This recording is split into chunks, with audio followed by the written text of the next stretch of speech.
Bwana, maandamano yamepamba moto. Kinachoendelea mitaani Dar es Salaam ni kitu kama hiki hapa. Hapa ni John Kijazi. Tunaona maandamano, watu wakiandamana wakisema tunahitaji haki zetu, lakini pia kuna watu wanaandamana mitaa ya Magomeni, watu kadhaa wanaendelea kuandamana, lakini pia wanaoendelea kutiki bado wanaendelea kutiki. Ni kipi kitatokea? Tutaendelea kukuupdate hapa A Online TV. Hakikisha una subscribe, una comment, una like na kushare. Wewe unaonaje? Mungu ibariki Tanzania, Mungu ibariki Afrika. Tuendelee kuangalia kinachoendelea. Ni kitu kama hiki hapa.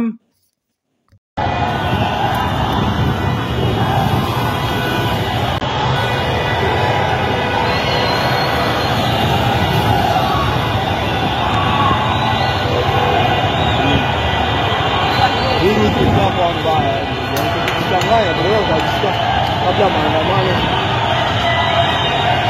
Kwa hivyo hapo mbele. Na kama mnavyoona ukianza na sisi tuko location. Hapo maandamano ipo live. Tupo site maandamano yameanza. Na hakika lazima tuandamane mpaka pale serikali itaposikia watu.